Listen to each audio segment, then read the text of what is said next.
Be ready. Dictation will start in 15 seconds.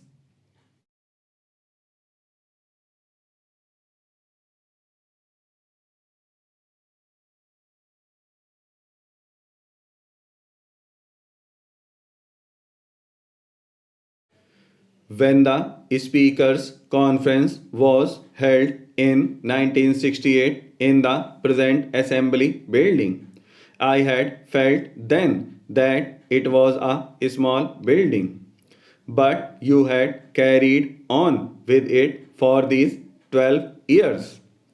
We do have to observe economy, but an assembly building is an essential expenditure.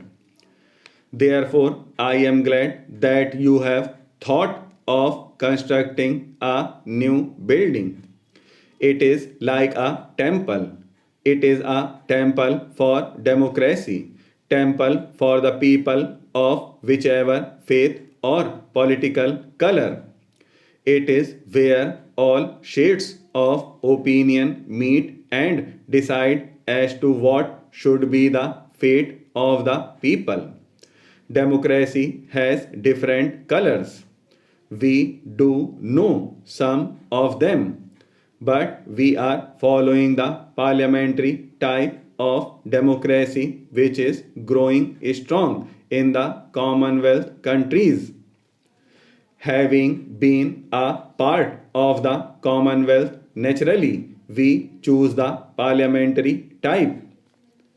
But as a member of the Constituent Assembly, I knew how our experts tried to put into our Constitution different shades of opinion, presidential type and parliamentary type. Even in the parliamentary type, there are different systems. From the very beginning, since independence, I have had a doubt in my mind whether this system does not need a little change. I have a suspicion that a minority of the people have a chance to rule over the majority of the people in a multi party system in a constituency where 20 to 30 people contest. Nowadays, a person getting about 10% votes also gets elected and he becomes the representative of 100% of the people. If people are elected like that with a small minority of votes and a party getting a narrow majority of one or two votes elects a leader who himself represents a minority, that leader becomes the chief minister or the prime minister. But in Australia, when I went there in 1968, I studied their practice. They have tried to circumvent this lacuna by making voting compulsory. Every voter must vote.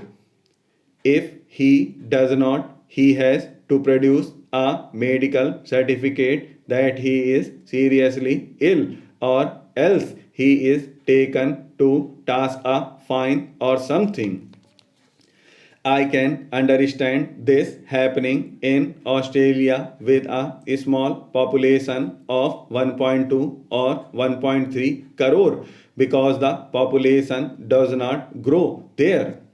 It is a huge country with a small population only.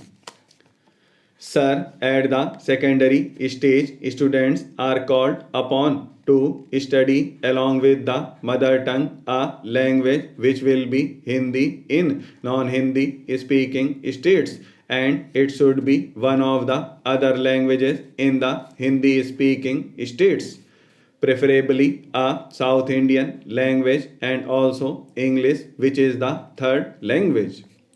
Tamil Nadu has come for an adverse comment in this matter. I would like to know whether any other state is honestly implementing this policy of three language system. you find that education is mostly being imparted in the mother tongue and some place is given to English. So, in actual practice, it is being taught very indifferently. If you look into the matter, you will find that English is not being taught with proper standards. So, the three language formula is a thing which everybody talks about and which nobody agrees to implement. For instance, there were questions earlier also as to what the Uttar Pradesh is doing, whether they are teaching any other Indian language, preferably South Indian language. The reply came that they are not doing anything of the sort. It is true that Tamil Nadu declared that it would only follow the two language formula. The new chief minister also said that while that is so, other states are not saying anything on this matter and they are just keeping quiet. This is how it is actually being implemented in practice. Actually, what is being done is that the mother tongue is given full recognition and then comes English. So, in actual practice, de facto mother tongue is the first language that is being taught, and then English is the second language, not Hindi or any other Indian language, is the second language, though you talk much about it. This is the thing which has to be taken into account. But if you are going to follow the three language formula, please see whether it is being carried out anywhere by any state and then try to evolve a realistic policy. I do not find fault with UP or Bihar government because they do not teach one of the South Indian language to their children. Why should they burden their boys and girls with a South Indian language with which they very rarely come into contact? There is no motivation. You may say there is motivation in non Hindi speaking states to learn Hindi as has been adopted as our national language and link language, etc. But there is resistance to Hindi while framing the policy regarding that.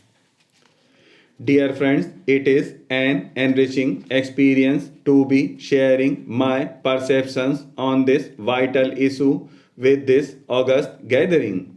I am particularly pleased to join you at this Tata Memorial Lecture. Before I start my presentation, I wish to congratulate Dr. Bharat Ramji and his team at Population Foundation of India for taking this initiative. The foundation and the Parliamentarians Forum for Human Development, of which I am the founder chairperson, have been interacting on issues of social importance. We always value the input by the Population Foundation of India during the interactions organized by Parliamentarians Forum. JRD Tata, in whose name this lecture series has been organized, was a visionary, an eminent industrialist, though from a different school of economic thought. He was never oblivious of the social responsibilities of a conscious citizen. He joined government's efforts for the economic reconstruction and industrialization. But in order to ensure that society was able to avail the fruits of economic development as also to sustain the growth, it was essential to contain our ever increasing numbers and use the available resources for the optimum benefit of the people.